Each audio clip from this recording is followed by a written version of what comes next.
how do we build habits that actually stick? Well, a lot of us talk about it's because we either forget about what we wanted to do, that we're lazy, or that we just lower our standard and don't stick with the things that we actually wanted to do. This is the New Year's resolution one, right? I want to share with you some insights, though, that I don't hear people talk about a lot that might give you some understanding about why you can't stick with something that you have a really hard time with. That's something you clearly care a lot about, okay? So here's the thing.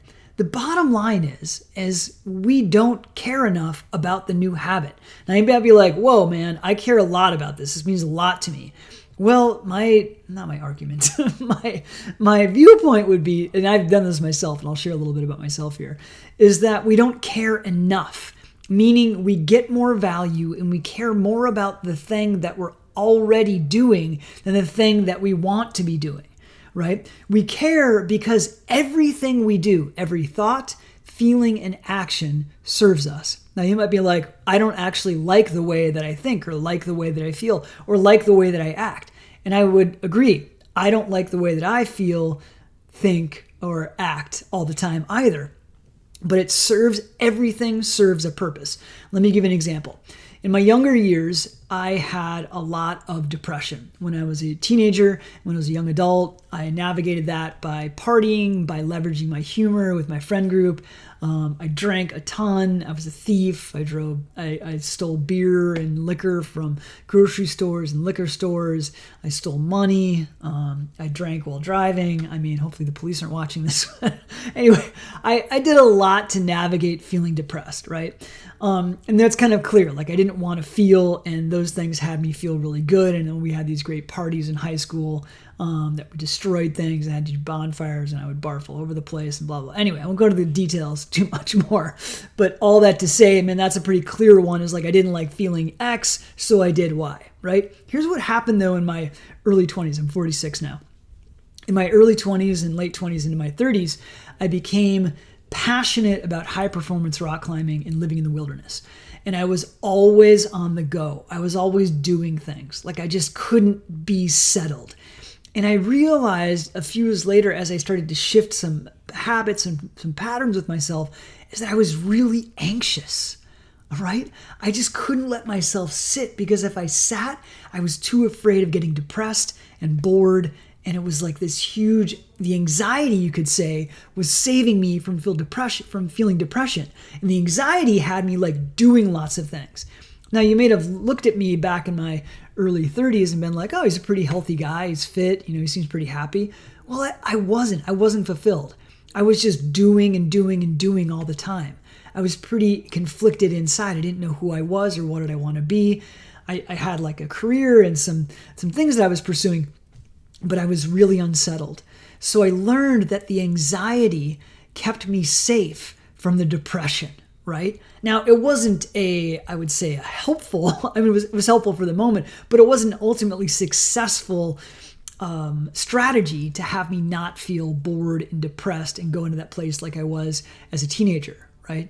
But it served at that capacity. Then when I started to evolve more and feel better, I started to really look more deeply at myself, and I stopped doing. I got into meditation. Eventually, here I am as a celibate monk, 20 years later, right? So it's not because we forget or because we're lazy. It's because we are getting a lot of value from the thing we're doing right now. Now, here's the catch of this. We may think we're getting a lot of value from the thing we're doing now that we want to stop doing. Maybe it's smoking cigarettes, or maybe it's like playing too much video games, maybe it's watching too much TV, maybe it's eating unhealthy foods or whatever, we're getting fat or chubby or whatever, right? Or not sleeping enough. We might think that we're not getting a lot out of that, but here's the one thing I want you I encourage you to do. Take a look at how you're actually getting a lot out of what you're doing now before you jump to do something else and change and start a new habit. Just for a minute, right? And whatever that minute is for you, maybe it's a few days, maybe it's a week, maybe it's a month. Don't do it longer than a month. Probably shouldn't do it longer than a week either, now that I'm saying that out loud. But reflect and look at how what you're doing right now is actually working for you on some level. Now, here's the thing. If you're like, absolutely not, there is no value in me eating Cheetos and potato chips for breakfast and donuts for lunch. And well, I mean, that's kind of an obvious one. It tastes very good, right? Good for the mouth, bad for the body, I think is one of those sayings that health people say. But look at how it's working for me on some level. This is what I was going to say. On some level, what we're doing that's limiting us, that's stopping us from getting what we really want or having us be who we really want, is keeping us safe. In my example, the anxiety was keeping me safe from the depression. Having me be on the go, I mean, it actually did a lot. Like, it got me super fit. I became a high performance rock climber and had a lot of success with that. I made a lot of friends. I mean, there's a lot that the anxiety created in my life.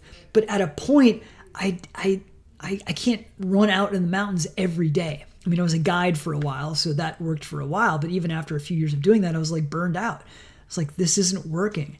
So I dug a little bit deeper, did some transformational work on myself over a couple years, and found some great strategies, which was ultimately meditation and self-reflection. It was fantastic. So the first thing to do is to look at what you're already doing and look at how it's actually working for you on some level, right? Second thing, do the new thing or don't. It doesn't matter at this stage. Just make it mean something. So if you're going to do the thing you're trying to stop doing, whether it's smoking or whatever it is, do it and just enjoy it. Or really don't enjoy it and become passionate about not enjoying it. Because the number one new habit killer that I have seen is a malaise, is apathy, is not caring and not feeling numbness, right? So if you're going to do the old thing or the new thing, either enjoy or don't enjoy 100% the old thing, and then start with the new thing and see and really don't enjoy or enjoy that, right? I was just looking on some research online, and as a psychologist, I'm fascinated about this stuff.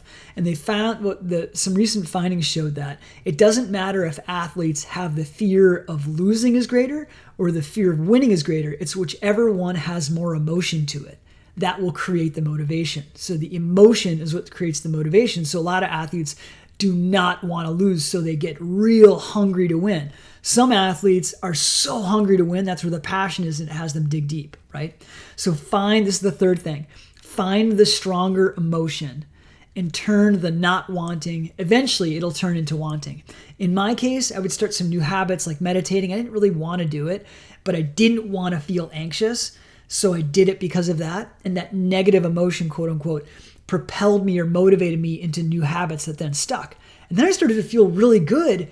And the not wanting to feel the anxiety turned into wanting to feel the benefits from the meditation. And it turned to a hunger and a passion that's still alive with me today, 20 years later, about meditating every day. And I love it. Hope this is helpful. All my best to you.